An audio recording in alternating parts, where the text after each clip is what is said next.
अस्सलाम वालेकुम hi friends welcome to mom's kitchen friends ఇంకో కొత్త రెసిపీతో మీ ముందుకు వచ్చేసానండి. వెల్లుల్లి కాకరకాయ కారం అండి, చాలా బాగుంటుంది. మీరు రెగ్యులర్గా చేసుకునే కాకరకాయ ఫ్రై లాగా కాకుండా ఈ విధంగా వెల్లుల్లి కాకరకాయ కారం చేసుకోండి. చాలా ఇష్టంగా తినేస్తారు పిల్లలు సైతం కూడా. మీకు చేదు అనేది ఉండదు. కొత్త వాళ్ళు చూస్తుంటే నా ఛానల్ని సబ్స్క్రైబ్ చేసుకోండి. ఇంకా లైక్ అనేది ఇవ్వండి. లైక్ ఇవ్వడం వల్ల వీడియో అనేది ఇంకొంతమందికి రీచ్ అవుతుంది ఫ్రెండ్స్. ఇప్పుడు ఈ ప్రాసెస్ చూద్దాం. ఫస్ట్ స్టవ్ వెలిగించి ఒక ప్యాన్ పెట్టేసి ఆయిల్ వేసుకోవాలి. 1 టేబుల్ స్పూన్ ఆయిల్ వేసి కట్ చేసుకున్న ఆనియన్ వేసుకోవాలి. ఆవాలు వేసి చిట్టపడలాడేంత సేపు ఫ్రై చేసుకోవాలి. ఈ విధంగా మీడియం సైజులో కాకరకాయని పైన పీల్ తీసుకొని కట్ చేసుకొని పెట్టేసుకోవాలి.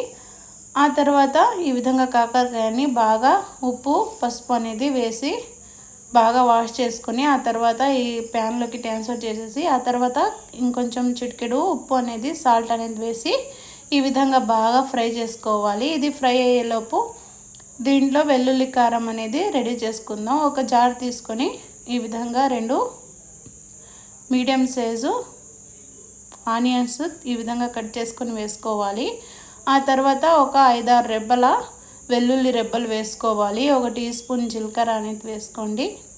ఈ విధంగా వేసుకున్న తర్వాత మీ రుచికి సరిపడినంత కారం అనేది వేసుకోండి. స్పైసీనెస్ని బట్టి నేను ఇక్కడ 1 టీ స్పూన్ అనేది కారం అనేది వేసి కొంచెం సాల్ట్ అనేది వేసి ఈ విధంగా కొంచెం బరకగా గ్రైండ్ చేసుకున్నాను.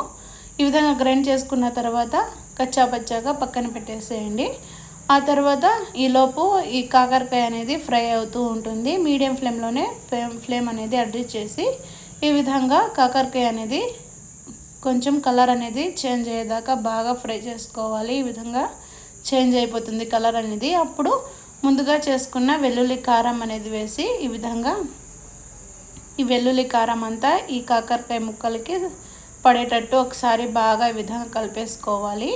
చాలా బాగుంటుందండి ఈ వెల్లుల్లి కారం కాకరకాయ, చాలా బాగుంటుంది. వేడి వేడి రైస్లో పెట్టుకొని తింటే ఇంకా రసము పప్పు ఏం అవసరం లేదండి. ఈ వెల్లుల్లి కాకరకాయ కారంతోనే అన్నం అనేది కలుపుకొని తినేయవచ్చండి. ఇది అంత బాగుంటుంది ఈ వెల్లుల్లి కారం అనేది.